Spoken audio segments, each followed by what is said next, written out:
Assalamualaikum warahmatullahi wabarakatuh. Untuk pertemuan kuliah yang pertama hari ini kita akan membahas yaitu tentang pengertian statistik dan sistem pendidikan. Jadi sebelumnya perlu kita tahu bahwa untuk belajar statistik itu untuk apa, manfaatnya apa. Minimal kita belajar statistik jangka pendek yaitu untuk lulus S1 harus bisa mengerjakan yaitu skripsi. Skripsi itu ada yang data kuantitatif dan kualitatif. Untuk yang data kuantitatif harus menggunakan statistik, sehingga dalam proses pembuatan skripsi yang berhubungan dengan angka, berhubungan dengan bilangan atau dengan istilah data kuantitatif harus menggunakan statistik, sehingga peranan statistik dalam proses pembuatan skripsi. Yang kedua, nanti setelah jadi guru nanti akan bermanfaat dalam pengolahan nilai, analisis dan sebagainya untuk proses-proses perbaikan pendidikan. Itu kira-kira manfaat nanti kita belajar tentang statistik. Langsung saja untuk yang pertama, yaitu bab pertama yaitu tentang pengertian statistik dan statistik pendidikan.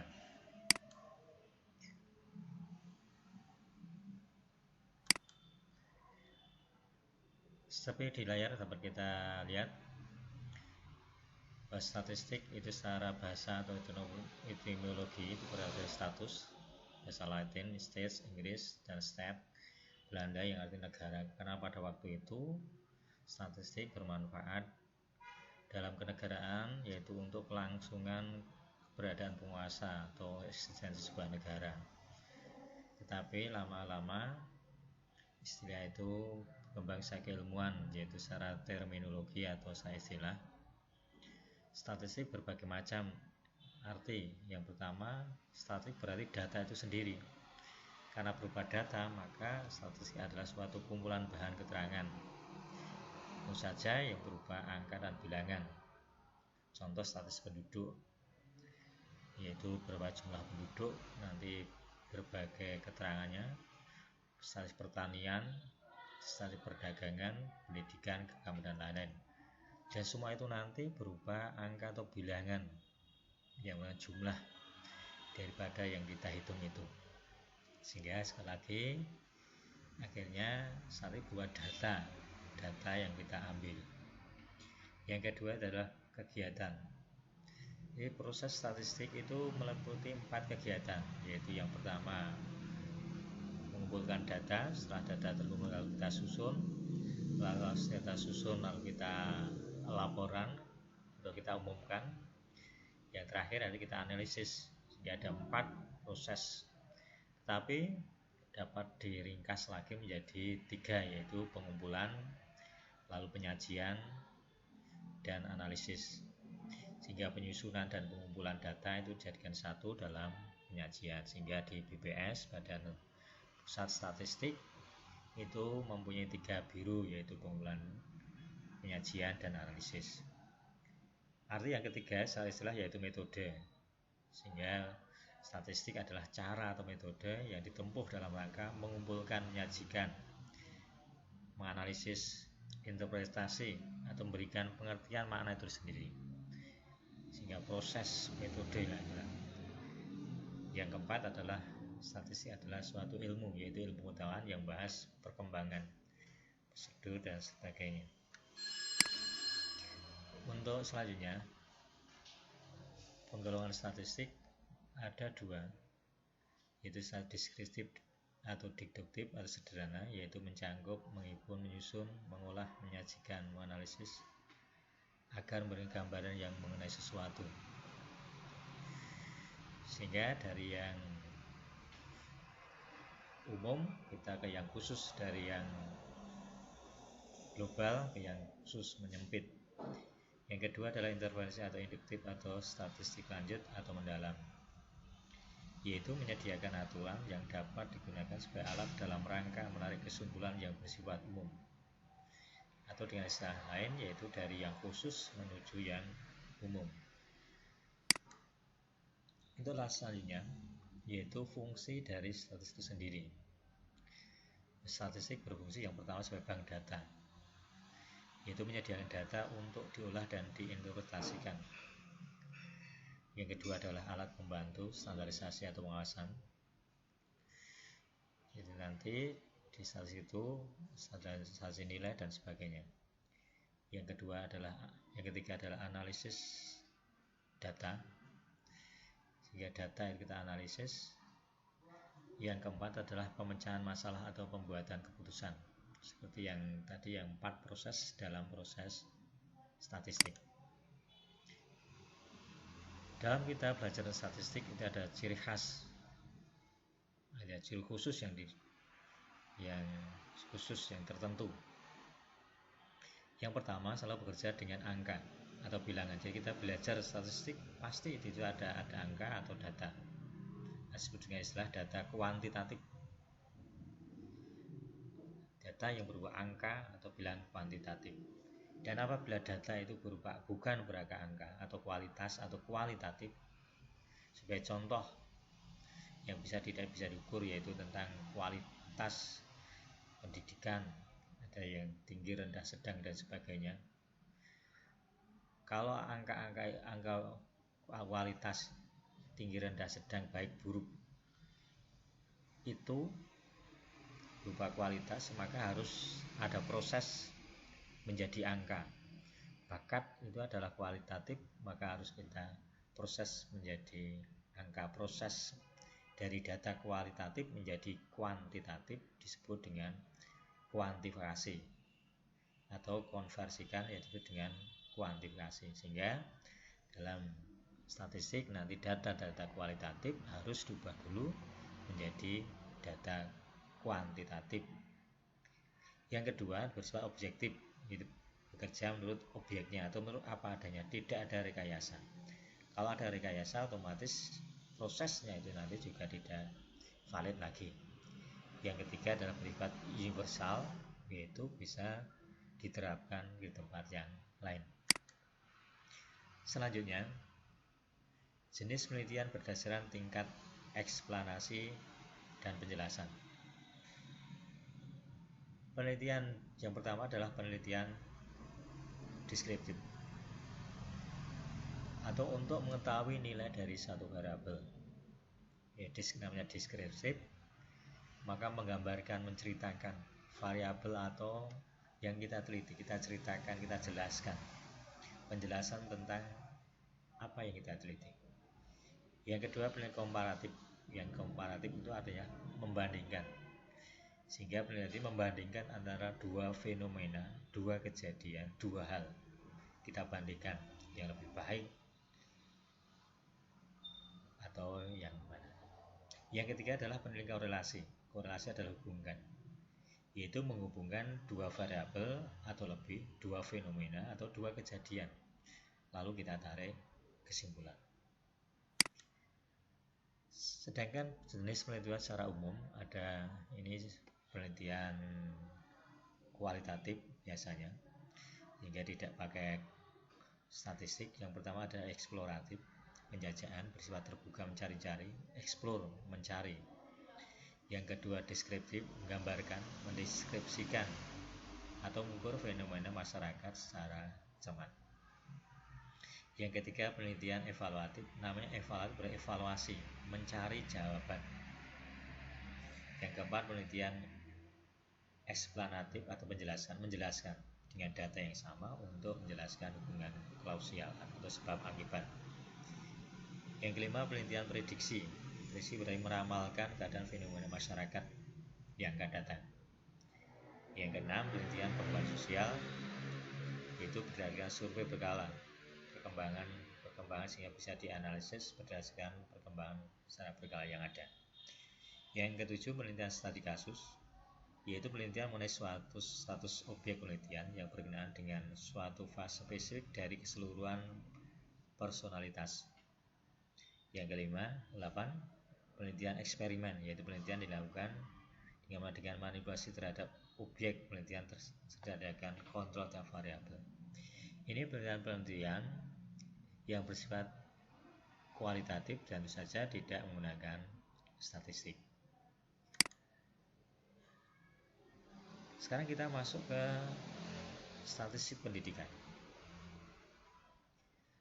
Ilmu pengetahuan yang membahas atau mempelajari dan memperkembangkan prinsip, metode, dan prosedur yang ditempuh dalam rangka pengumpulan, penyusunan, penyajian, analisis bahan keterangan berwujud angka yang berkaitan dengan pendidikan dan menarik kesimpulan. Jadi intinya 4 proses dalam statistik, yaitu mengumpulkan data, menyusun, menyajikan, dan menganalisis, dan terakhir adalah kesimpulan. Itulah statistik pendidikan. Selanjutnya adalah data statistik. Data statistik adalah angka yang menunjukkan suatu ciri suatu penelitian. Jadi data suatu penelitian statistik harus bersifat agregatif serta mencerminkan suatu kegiatan. Apa sebenarnya agregatif? Agregatif ada dua kemungkinan. Yang pertama, penelitian mengenai suatu individu, tetapi pencatatan harus dilakukan lebih dari satu kali. Jadi satu individu pencatatannya lebih dari satu. Yang kedua, penelitian atau pencatatan dilakukan satu kali, tapi individu yang diteliti harus lebih banyak. Satu kali pencatatan terhadap banyak individu. Jadi kesimpulannya agregatif yang pertama adalah satu individu banyak perlakuan, atau yang kedua satu perlakuan terhadap banyak individu. Itu adalah agregatif. Selanjutnya pengelolaan data statistik. Data yang kita peroleh di lapangan itu nanti bermacam-macam. Berdasarnya adalah data kontinu. Adalah data angkanya merupakan deretan angka sambung menyambung kontinu. Contoh tinggi dan berat badan. Kita tahu tinggi badan 100 meter, 100,5, 130 dan sebagainya.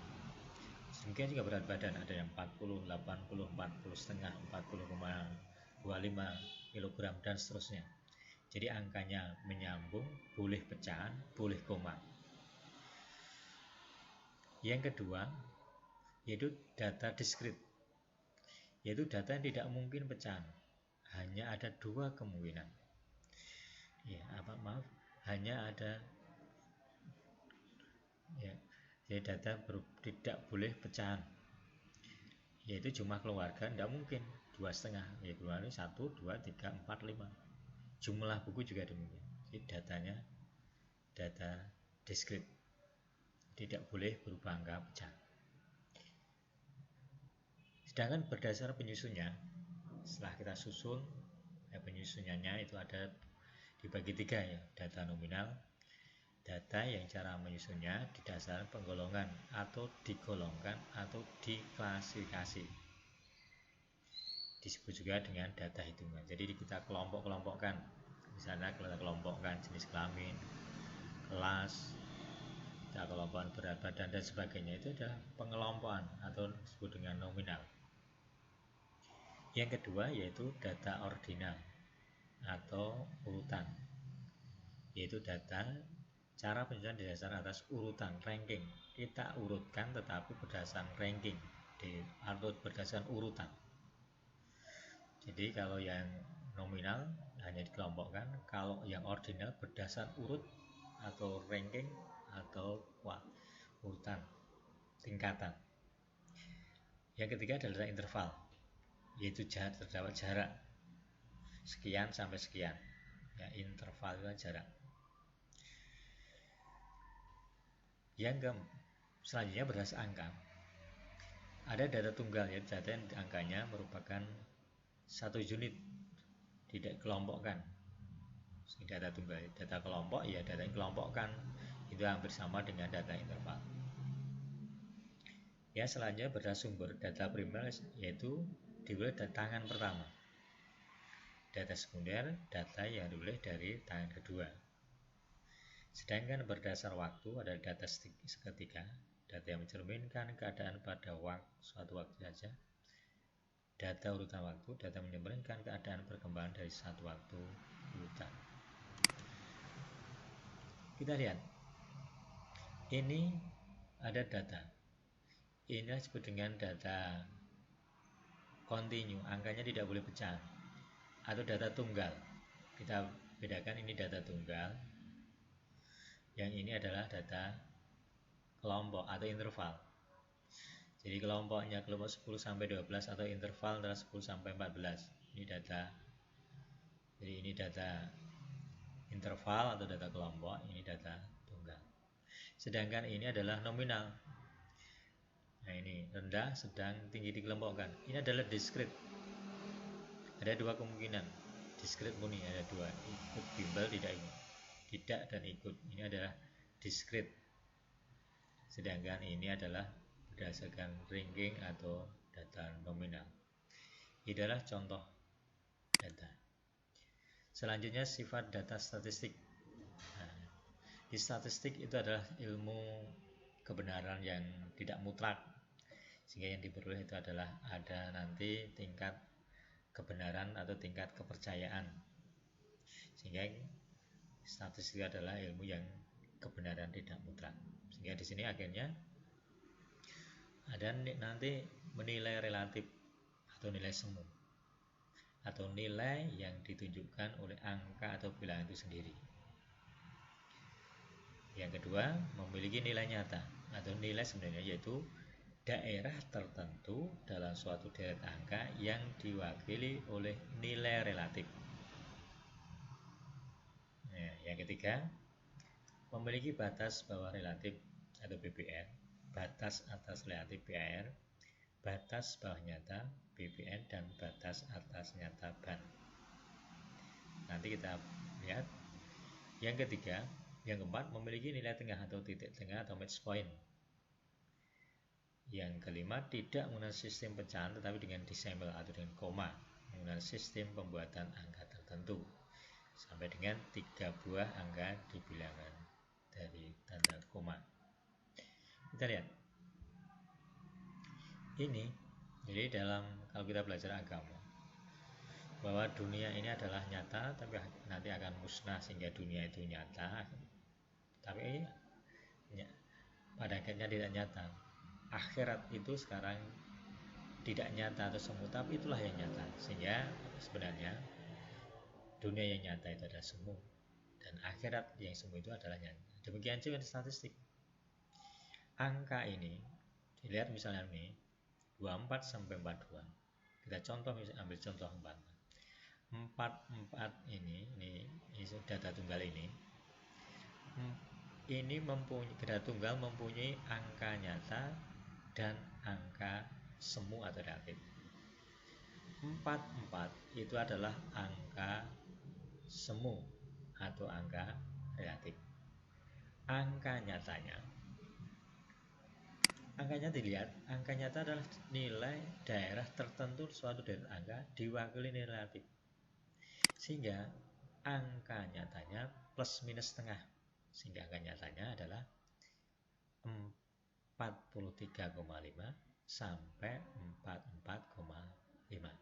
Sekali lagi, angka 44 ini adalah angka relatif atau angka semu.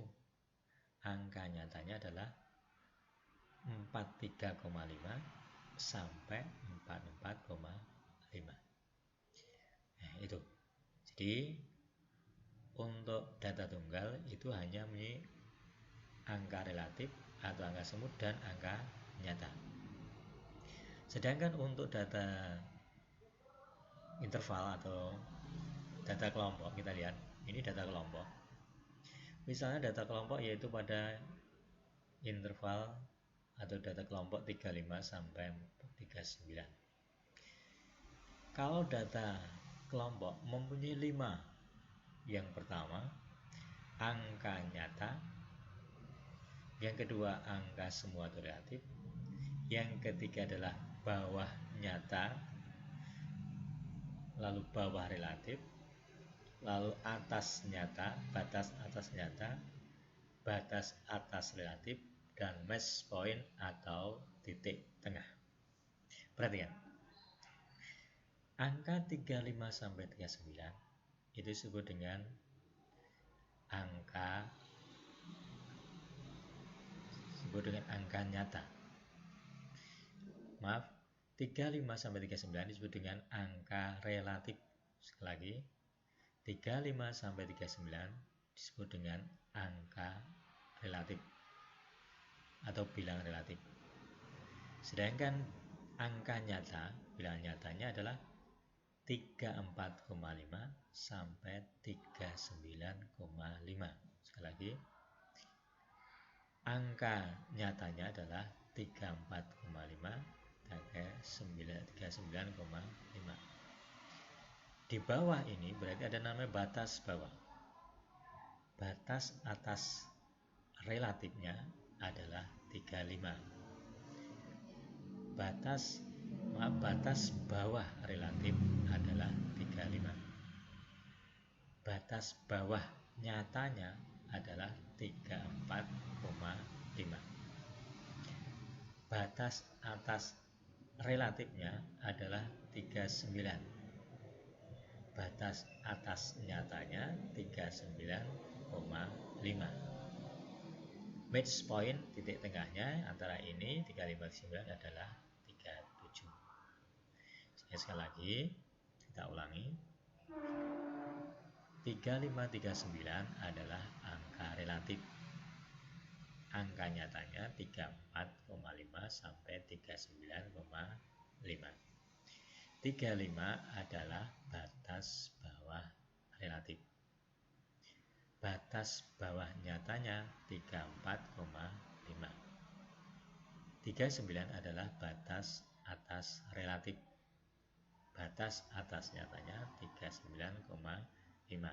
Dan midpointnya adalah atau titik tengahnya adalah 37. Itu. Lanjut.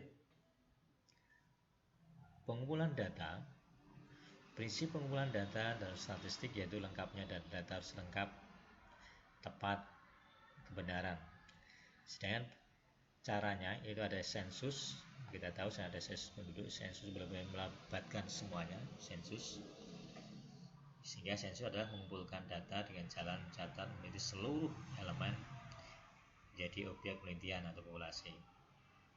Tentunya hasil yang diperoleh adalah sebenarnya karena semuanya. Tapi karena seluruh banyak kelemahannya ada waktu makan lama, waktunya lama, tenaga, biaya merata. Karena semuanya kita sensus. Yang kedua perwakilan atau sampling, yaitu mengumpulkan data dengan cara mencatat, yaitu perwakilan sampling. Hanya sebagian kecil saja sehingga kita hemat waktu dan sebagainya. Kelemahannya kalau datanya tidak representatif, maka kesimpulannya juga tidak benar. Nah, pengumpulan data ini ada pengamatan dalam dan mengenai objek akan dicatat dengan instrumen. Ini biasanya adalah orang-orang IPA, wawancara, angket, pemeriksaan, dan alatnya daftar data cek, checklist, skala bertingkat, wawancara, kuesioner. Nah, sekarang terakhir adalah tugas. Ini jelas pengertian statistik. Ini data ini. Sekali lagi, yang nomor 3 cari ini, midpoint dan sebagainya. Itu dari kami untuk yang kuliah pertama kali ini. Terima kasih. Selamat jalan tugas. Assalamualaikum warahmatullahi wabarakatuh.